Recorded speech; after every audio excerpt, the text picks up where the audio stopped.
SB की पदाधिकारी नंदिनी की हत्या का मामला, मृतका के परिजनों से ओम प्रकाश राजभर ने की मुलाकात। सपा सरकार में पैदा हुए बदमाशों ने की थी हत्या। योगी सरकार में सबको न्याय मिल रहा है।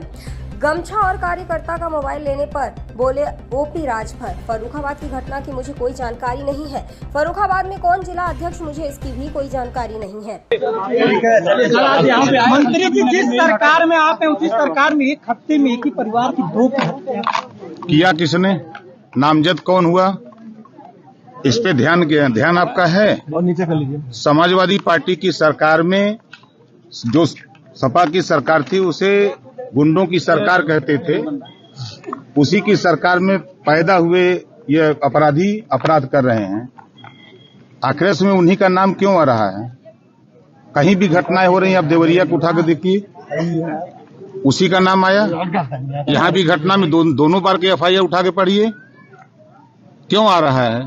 तो जो वर्तमान सरकार माननीय योगी आदित्यनाथ जी की सरकार है, वो कानून का राज कायम करने के लिए पूरी ताकत लगाए। जनता को राहत है और जनता विश्वास कर रही है, क्योंकि पूरे देश में कहीं दंगे नहीं हो रहे हैं, कहीं कर्फ्यू नहीं लगे हैं और पूरे जो गरीबों के विकास की योजनाएं हैं वो गरीबों तक पहुंच रही हैं।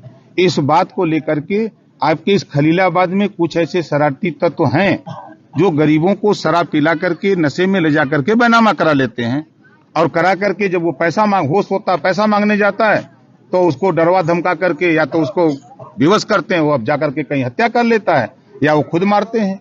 यही तो होता है। पहली बार हत्या हुई थी, युवक मरा था। उसकी फर्रुखाबाद में आपके ही जिले के जिला अध्यक्ष गए थे थाने पे, गमछा उतरवा दिया गया था वहाँ पे।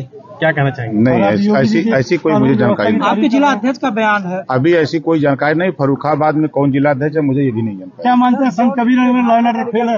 अभी एफआईआर हुआ, 4 अपराधी जेल में गए, एक की पुलिस तफ्तीश कर रही है, जल्द ही वो भी जेल में जाएगा। अब देखिए, जो घटना पहले इसकी हुई, जो व्यक्ति की जमीन लिखवा ली गई, वो जब पैसा मांगने गया तो नहीं मिला तो जाकर के टीन पे अपनी खुद जान दे दिया। उस केस को पैरवी करने के लिए नंदिनी जी पैरवी कर रही थी, तो उसको बार बार धमकी भी मिल रही थी कि आप उस केस में पैरवी न करो। तो ये कहीं न कहीं जांच का विषय है और इस जांच के लिए, पूरी घटना की जांच के लिए आप देख रहे हैं, कह रहे हैं कि पूरा प्रशासन फेल है। यहीं आपके एसपी लगे हुए हैं, सीओ लगे हुए हैं, डीएम लगे हुए हैं, आईजी लगे हुए हैं, प्रमुख सचिव गृह लगे हुए हैं, हम पूरी सरकार लगी हुई है। कहाँ हम लोग फेल हैं? कोई निजी मामला तो नहीं इसमें स्वार्थ अपना साध रहा है? मंत्री जी, कैसे आप कह सकते हैं कि वो समाजवादी पार्टी के गुंडे हैं?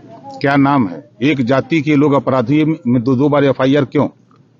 आप देवरिया में आप बताओ एफआईआर क्यों? नाम से क्या कोई अपराधी हो जाता है? बिल्कुल हो जाता है। देवरिया भाजपा में ही भजनलाल शर्मा। हम आपसे पूछ रहे हैं, देवरिया घटना का हमको जिक्र बता दो। वहाँ ब्राह्मणों की हत्या हुई, किसने किया? आप बताओ। अगर जबान में छेद है तो बोलो कौन किया? यही हत्या हुई तो किसने किया? किसने करवाया? फिर सुनो भाई, आप अरे चुप रहो यार। किसने करवाया? कोई निजी मामला? हम आपसे पूछ रहे किसने करवाया, बताओ आप। कोई निजी मामला तो नहीं अपना स्वार्थ साध रहा है? नहीं, देखिए, मैं फिर कह रहा हूँ, समाजवादी पार्टी की सरकार में सहमिला और गुंडे पैदा हुए, अपराध करने लगे, जिससे पूरे प्रदेश में हाहाकार मचा हुआ था। आपका कहने का मतलब यादव लोग गुंडे हैं? मैं ये नहीं कह रहा हूँ, आप कह रहे हैं। क्या लगता है? आप एक ही जाति से द्वंद्व क्यों हो रहा है? मंत्री जी, आपकी भाषा तो यादव पे ही नहीं, आप ये आप बोल रहे हो ना, ये तो आप बता रहे हो। एफआईआर आखिर में आमने सामने क्यों हो रहा है? चलिए। मीडिया के लिए संत कबीरनगर से ब्यूरो रिपोर्ट।